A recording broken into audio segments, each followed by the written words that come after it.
Ladies and gentlemen, welcome to Chronicles of Hollywood History, past, present, and future. Welcome. And here now, Corey Gomez. Hello, everyone, and welcome to Chronicles of Hollywood History. We're keeping the Halloween theme going, and I am talking to Thom Mathews.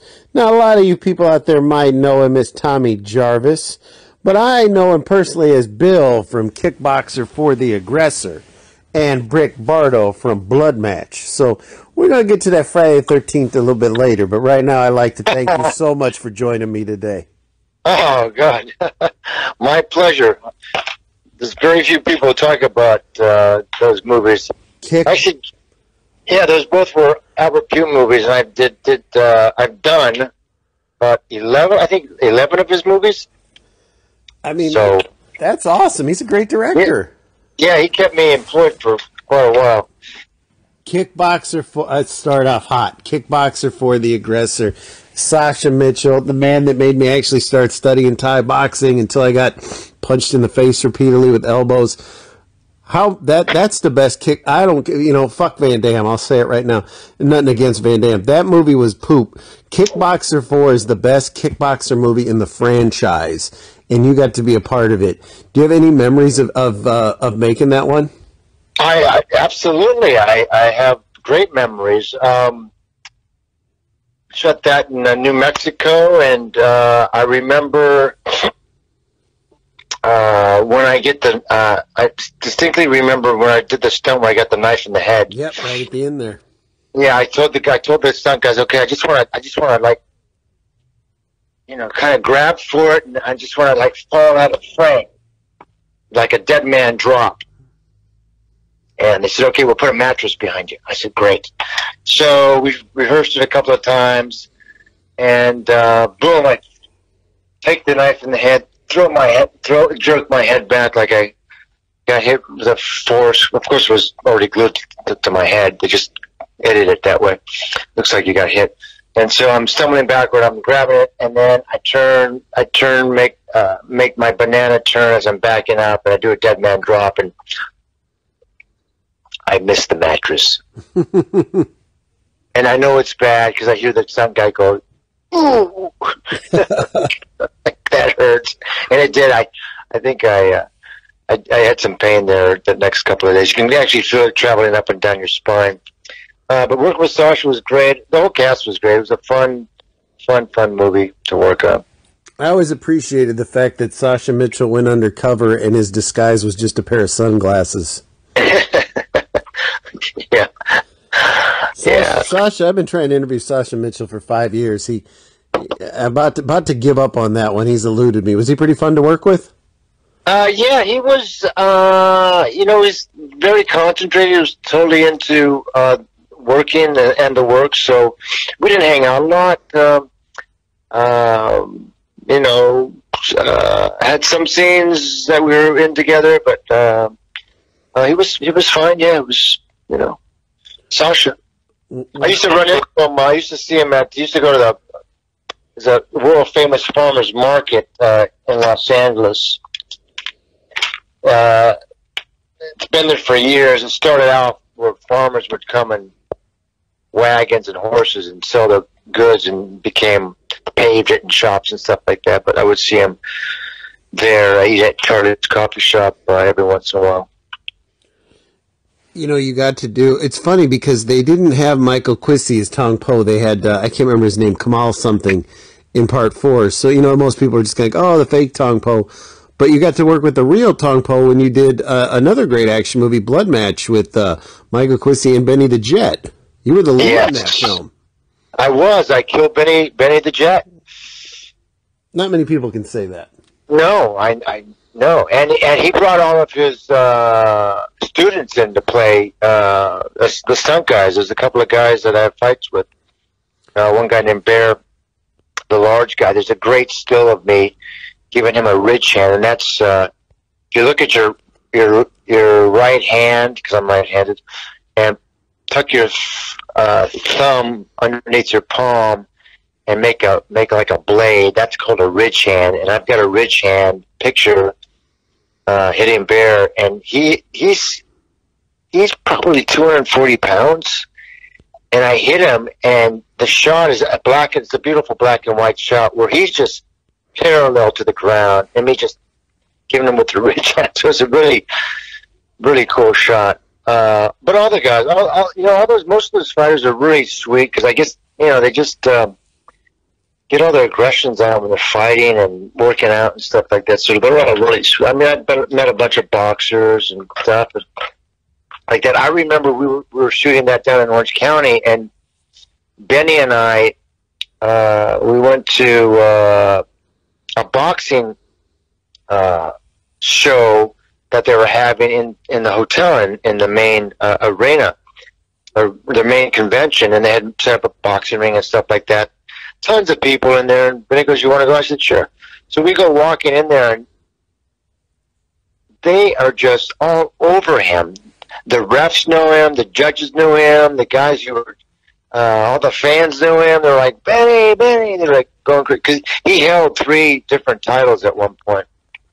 I think when we were soon before we were making the movie, or during we were making the movie, but it was pretty cool. Now, do you or did you study martial arts? I did. I started studying. My older brother would keep me up all the time, so I was like 8 or 9. I said, "One of these days, I'm going to learn karate and kick your ass." So I started studying. This was a good workout. So I started studying and became a green belt. I think that's 2 above a white belt or something. Mm-hmm. So Albert knew about it and,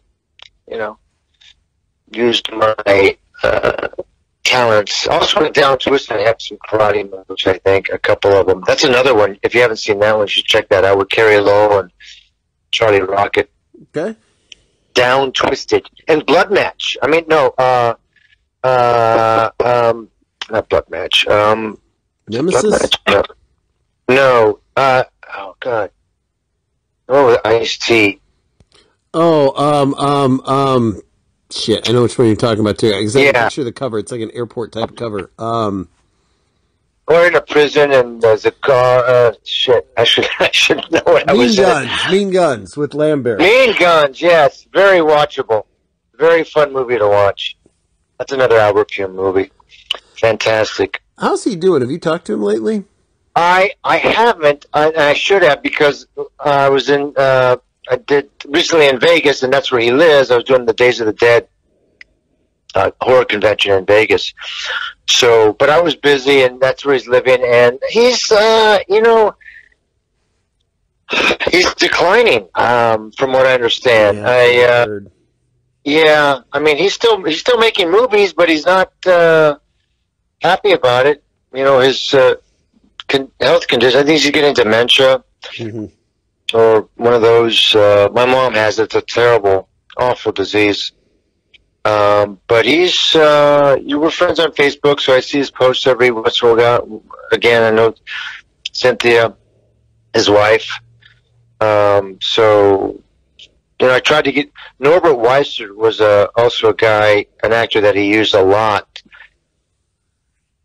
Going to go out there and, we had actually made plans to go see Albert, do a road trip out there. And then Albert, at the last minute, wasn't feeling well, so we ended up not going. That's too bad. But yeah, it sucks getting old. Oh, tell me about it. Now, you also did. When I was talking the other day to John Philbin, I said my favorite zombie movie. As much as I like Night, Dawn, and Day, to me they're okay. Return of the Living Dead's where it's at for me, and you got to be one of the leads there. You were Freddy. Yeah. That's true. I was the main kid. How much fun was that? Now he told me it was a blast. I'm gonna. Oh my God! You know what? It was one of my really big part for me.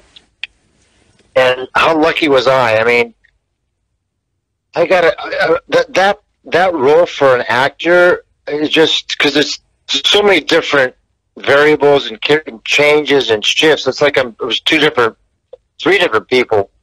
Because I'm dying, and then I turn into blood, brain-sucking zombies. So that was a lot of fun. and it was really great. And everyone's really still pretty close. I know John really well.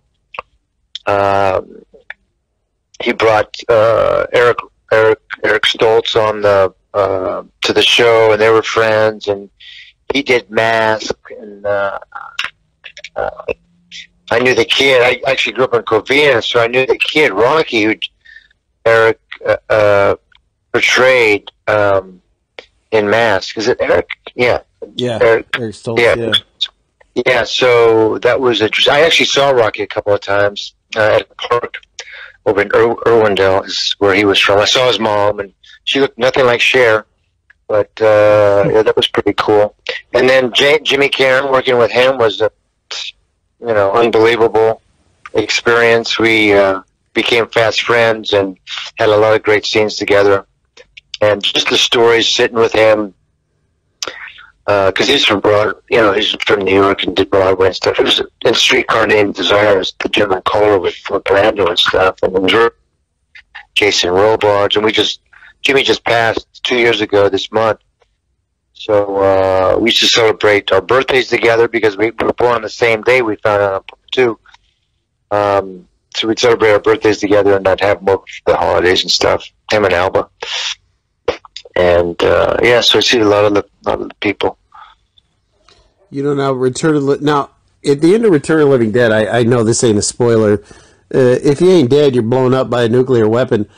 What made him bring you back as a different character in part 2? You know what? I'll tell you what made him bring him back, because I only found this out because I was working at Lorimar Productions, and that's how my plant. Now, Lorimar Productions are over at the old MGM studio lot, Sony lot in Culver City, and I had gone to work over there because I was studying acting and wanted to get my SAG card, and they produced Dallas, Knots Landing, Falcon Crest, Flamingo Road, a bunch of TV shows. So I was there about a year and a half, and I ended up doing a walk-on Falcon Crest, and that's how I got my SAG card. And they were, the international department was involved in Return of the Living Dead 2, and I was still working there, and the guy who was running the department said, do you remember Return of the Living Dead? I said, yeah, that's right. He goes, yeah, but they're going to do a part 2 and they want you back. I said, what? Well, but we all died. He goes, yeah, but they loved you and Jimmy Karen so much, they want you to come back in some way. And it was the Japanese, because it was such a huge hit over Japan, the movie. So what you do when you have a script and you want to get some money to make it, the movie, you go and pre-sell it. So they went to all the international distributors and go, yes, we're going to make it. Do you want to give us some money to make the movie? They go, yes. The Japanese said yes, in Japanese. And but only if you have James Karen and Thom Mathews come reprise their roles in somehow. So that's why we were brought back. Now, you didn't like part 2 as much, though. Say again? You weren't a huge fan of part 2, though. Well, I wasn't. I didn't particularly like the director, and I didn't particularly like the script. I loved working with the cast. It wasn't. For me, part 1 was special because it was a serious movie, but it was a dark comedy. Mm-hmm. And, I mean, I laughed at the situations that everyone got themselves into. We weren't trying to make jokes. We were just like unbelievable situations. Yeah. I mean, knocking the zombie's head off and then cutting them in pieces, and it was just, I mean, there's so many great one-liners in part 1, and then part 2 just kind of went for the jokes. It was just too on the nose for me. Now then, your most iconic role, clearly Friday the 13th 6. I mean, because Friday the 13th, it was a while in between. 5 was not well received. Here comes part 6 that brought it literally back to life at the box office. You had little humor, little self-awareness. You had the Alice Cooper soundtrack. You're front and center. You're back as Tommy Jarvis. You're the hero. what is it about that film that you think has made it all these years? I told you, it's my son's favorite. What do you think has made it such a beloved film of the franchise? I'll tell you what it is. It's people had somebody to root for. Mm-hmm. And you got to know the characters. I mean, you got invested in the characters. You had feelings for them. You wanted them to win. You wanted boy and girl get together, and you know, you had somebody to root for.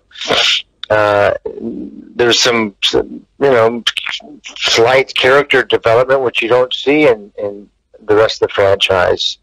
You know, real feelings were shared, and you know, things were, you know, a possibility with Tommy and Megan, the sheriff's daughter. There was you know, a possibility of life and ongoing. So I think that's what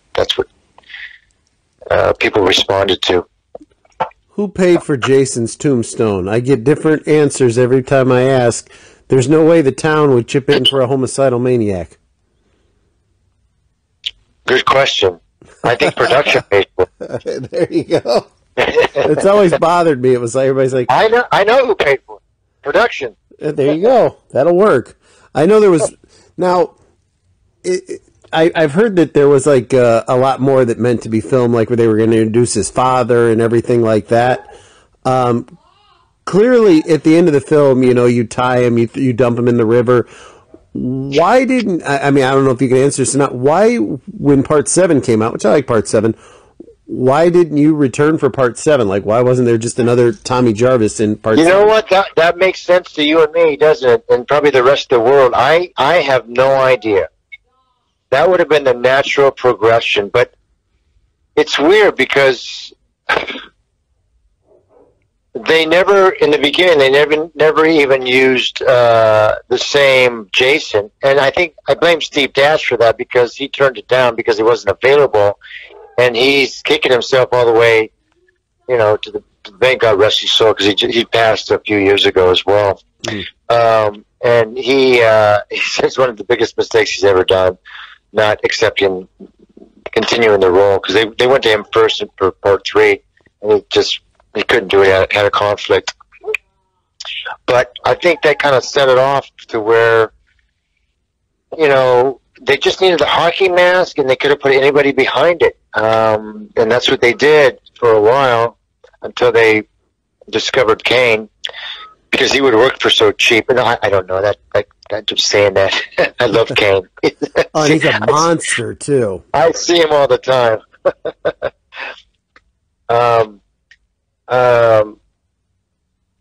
Sorry. And then I don't know. It would appear to me that after 6, they were looking to see what was really huge at the box office, whether it be psychic values, or in space, or 3D, or whatever it was, whatever the big blockbuster was, and they kind of went after that formula without any kind of continuity or continuation of the prior show. You know, that's the one thing that I think that as a fan, I think most fans liked about Friday the 13th. Here comes the kids there at the camp. Here comes Jason to kill him. They never, with the exception of going into space, they never strayed from the formula where Halloween always kind of tried to, you know, they're trying things to give it a backstory, and here's a cult, and here's this and that, and it just became nonsense. Jason stayed the same, but yeah, it would have made just logical sense, right? Even if you wouldn't have came back in 7, you know, 8, 9, you know, people wanted, I mean, you're in the fucking video game, pardon my language. Right. People clearly would like to have seen the character come back in another film. Well, I think I'm in the video game because of the longevity and it being one of the franchise's fan favorites. Tommy Jarvis, I was Tommy Jarvis as the grown-up, so that would make more sense, as opposed to Corey, which is also people like Part 4 a lot as well, but he was younger then, and you can't really. I guess you could have had him as a grown. I don't know. He's too small. I mean, nothing against him. He's a great actor, but he's small. He didn't grow up to be a bigger guy. That's true. I think that's why he wouldn't have been. I wouldn't have seen him as Tommy because he's just. Well, it would have been going backwards too, I guess, if you in your mind to have him be Tommy Jarvis in the video game. But I forgot the question. Why you think you didn't come back? Because they were going with the flavor of the month. Whatever blockbuster was that. They were just, Friday the 13th is like the redheaded stepchild for the production companies or the studios. It just won't go away because it's making so much money, so they keep making them. They're not proud of them. They don't like making them, but they can't deny it because it's there, right in their face. Well, I mean, and as horror movies go, like I said, they're the one film that hasn't. Now, I don't know why they did a remake. I mean, I don't know why they went in space. I mean, I guess I get it. Let's do it different, but you kind of screw yourself that way. But I don't think there needed to be a remake. I mean, you can forget things. At the end of Jason Goes to Space, he lands at another crystal lake. Just keep going. He went back in time or some shit. But I don't really think they needed the remake. But hopefully this whole lawsuit gets settled and we get to see another one. Yeah, that would be cool. The 13th one. 13th.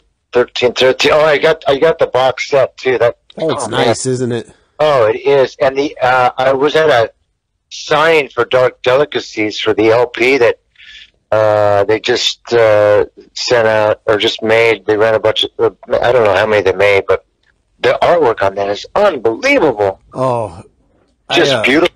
If you can get your hands on one, go get one because they're just gorgeous. I do reviews for Scream Factory, and when that big box came in the mail, I knew right what it was, and the posters are both posters are already framed. They're hanging up in my kitchen. Yeah, even the box they sent it in was cool. I still have that box with the posters in it because you open it up and it goes. I mean, that's and like I said, I have a 5 is not my. To be honest with you, like I said, 1 is kind of low rank for me too. I mean, I get that's started it all, and I'm not one of the people that's like, oh, I hate it because there's no Jason. Because like my favorite Halloween is Part 3 with no Myers, but I like doing Jason. I only thing I never got in Part 2, I get that he wore a sack on his head, but how do you see out of just one eye hole?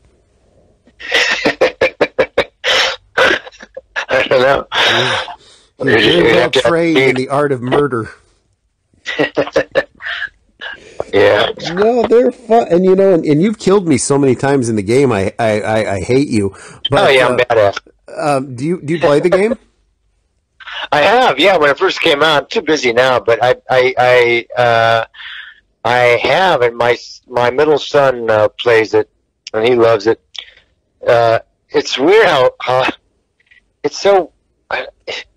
It's like, I don't know how to say this, but it's like a pure, stressful game. If that makes, because it's simple, but I mean, Jason's like hovering over you and can get you anytime, and you're like so stressed out trying to figure it all out and accomplish things.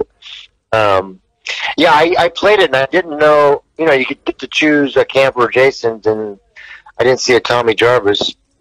No, he's got to come up at the end there, which is bullshit. How that happens. So I was a camper, and they got killed, and then was just watching the game because I was trying to learn it, and then I had the opportunity. Well, I just became Tommy because I was just hanging out. So I played myself. How cool is that, though, to be able to play yourself in a video game? That was pretty cool. One time. I was myself, and another camper killed me, and I was just like, that's just so wrong. No, I was playing it once with my son, and he got the car fixed, and he drove off without all of us. We all let him to die. I was like, what the hell is going on? Yeah. Because Jason was hovering. He had to save himself. Yeah, thank God when I was Jason, I got him in a boat once. I got a little measure of revenge. But now, when he made it out with the car, the game was over, right? He won, and he won. We were all dead. Yeah. So it was. Oh, you guys died automatically, or Jason killed you before he made it out? No, I'm assuming he killed us while he was getting out, because we saw him get out and the game ended. So I just assumed we were left to die. I see. Sure. Little jerk. Just yeah. Just a little bit of chum.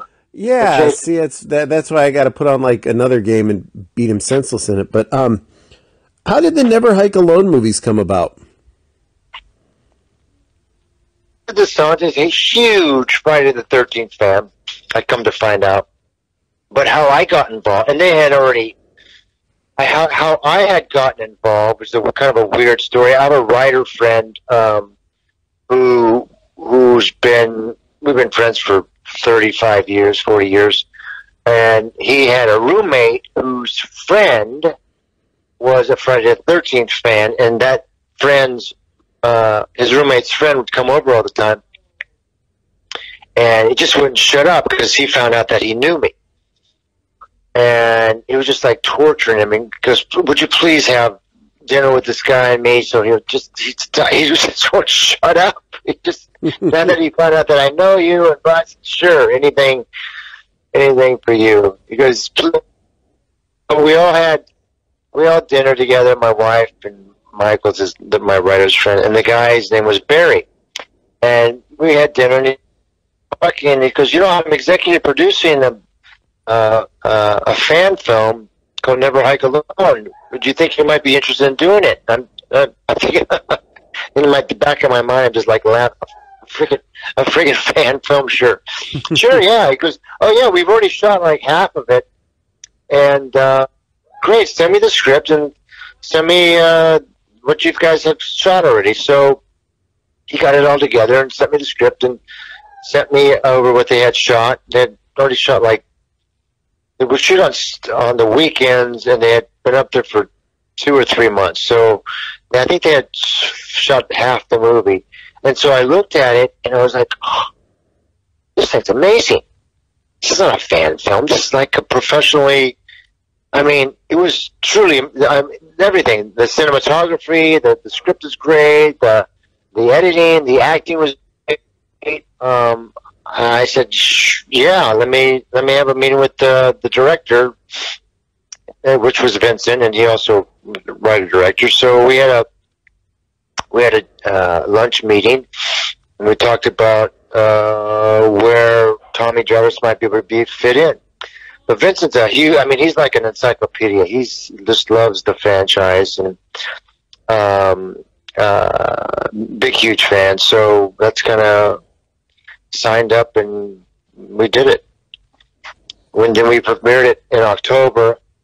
We premiered it in October 3 years ago at the Telluride Horror Film Festival, and the response was just great. As you know, it's got like 1,000,007 views on YouTube. Mm-hmm.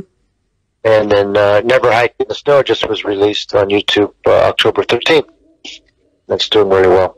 And there's rumors there's going to be a couple more of them. Yeah, we're trying to do a direct sequel to Never Hike Alone. So me taking off in the ambulance and then showing up at the hospital, take the kids to the hospital, and we see Vinny Gustafaro come back. You haven't seen Never Hike in the Snow yet, but he's in that. He's now the sheriff. No, she's coming. She should be here soon. Sorry, that was my son Maz I was just talking about earlier. Okay. Happens all the time. He comes back and Never Hike in the Snow, and then also again in the sequel to Never Hike Alone, go forth one hand. So Vincent's working on the script. Now, when this lawsuit ever gets settled, do you think there's a chance you might come back for the 13th film? Well, I don't know. I think there's a slight chance. There's not a slight chance if Tom McLaughlin gets the nod to go ahead and direct it. Mm-hmm. I've already talked to him. He thinks, his feeling is that he did Voorhees and my character. I said, well, why don't you do a direct, like a sequel to Friday the 13th Part 6? He goes, no, your character's been used up too much. I said, what are you talking about? All the fan films. I said, all the fan films. I've done one fan film so far. It was Never Hike Alone. Well, you were in Voorhees. I said, I wasn't. talked about my character so much. You'd think I was in Voorhees.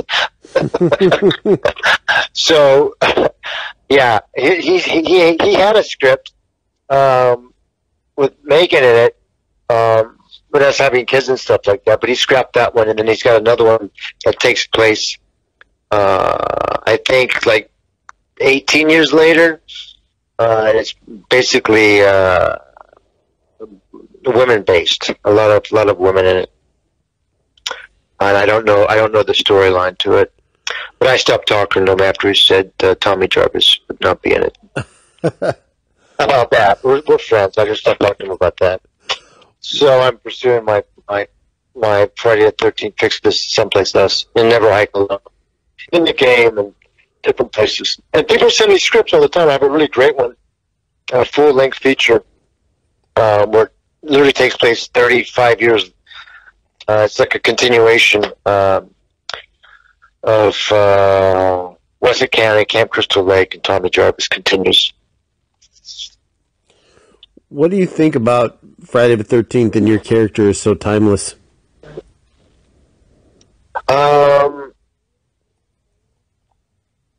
Yeah, I'm not sure. You know, Kane said to me, you know, whenever they think of Jason now, they think of Tommy Jarvis, and they think of your Tommy Jarvis. So that was a really great compliment, because I think these two characters, you know, Tommy has been in the franchise longer than anybody, so I guess that's why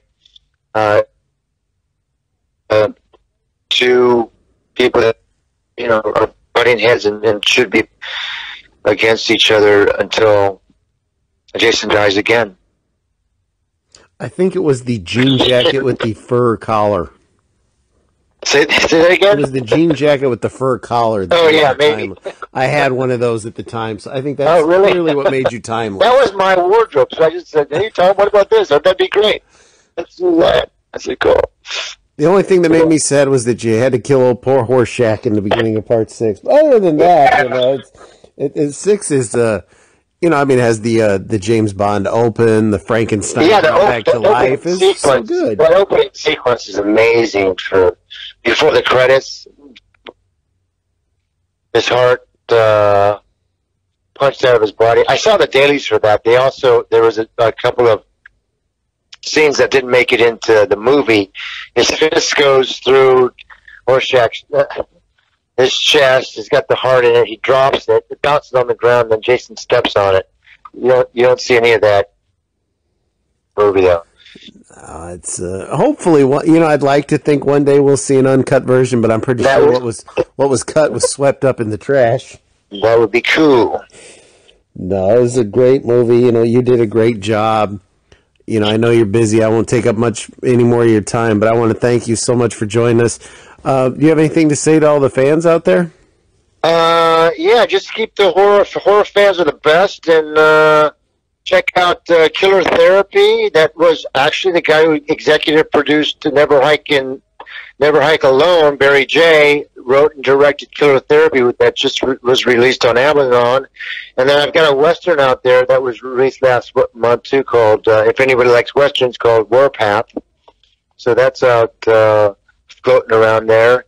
And yeah, like I said, horror fans are the best, and they keep it alive. I really enjoy going to the horror conventions all over the world and just you know, connecting with the fans and just listening to their stories. It's just really heartfelt. I put it off for a long time, not doing it, but I'm so glad I got involved in doing it about 10 years ago. Just fun to get out and break up my life and go all over the place. I've been over to Germany and United Kingdom, all over the place. It's been a lot of fun, and just like I said, so heartfelt feelings to hear the fans and how much it meant to them and what they were doing and how they watched it, and who they were with, and everyone remembers. It's just great. Are you online for anybody that's looking like, or do you have a website, a Twitter, anything like that? I created so when I go to horror conventions, I have all these pictures, so I've kind of created a table or a site where and they can be purchased at ThomMathews.com. It's very simple, ThomMathews.com. mathews.com, and they can pick whatever they want, and I'll sign and send it out to them. Other than that, I'm on Facebook, and I'm reaching my 5,000 fans. I have a lot of people waiting. I just can't get to them all. Oh, I better send you. I'm going to send you the request here as soon as we hang up. And then I have, I have my children that are almost out the door and going to college soon. And then I have my construction company that keeps me up and gets me out the door every day, and trying to get some more acting gigs and stuff like that. Now I'm going to have to send you that friend request, so you have to keep me in mind. So I'll keep an eye out for it. Oh, man, it looks like you're full. I just looked now. Damn, really? That sucks. You need to boot some of these people off. No, I'm just messing with you. No, I want to thank you so much. Like I said, there's 12 movies if you count Freddy Jason the remake. 4 and 6, it's a toss-up. No one says part 1. It's 4 and 6. So you're in one of the, and technically your character's in both. Timeless films, timeless character. Yeah, they still hold up. That's the cool thing about it. They're still, still fun to watch, and the game is bringing all these new younger fans, a whole new generation of fans to the franchise, which is great, and it's going to be new to them, even though they were part 6 was made. Well, it's going to be 35 years next year. Yeah. 21, so I have to have a big blowout for that. But yeah, so it's keeping it going, which is a lot of fun. Yeah, hopefully everything gets settled and we get to see more of them as time goes on. It'd be nice. I mean, it'd be great, and once again, thank you so much. I hopefully I can talk to you again. Hopefully we'll get some more movies coming out. But no, this was a lot of fun, and I'm really grateful you did this. And like I said, timeless films. My grandkids will be watching Friday the 13th, yeah. God willing. So if you have your way, I'm sure they will. And maybe your grandkids will be playing Tommy's grandkids in the films. Maybe. You never know. All right, Corey. Thanks for talking with you. Thank you for your time, ladies and gentlemen. You have been listening to the Chronicles of Hollywood History. Thank you from Gomez Richmond Productions.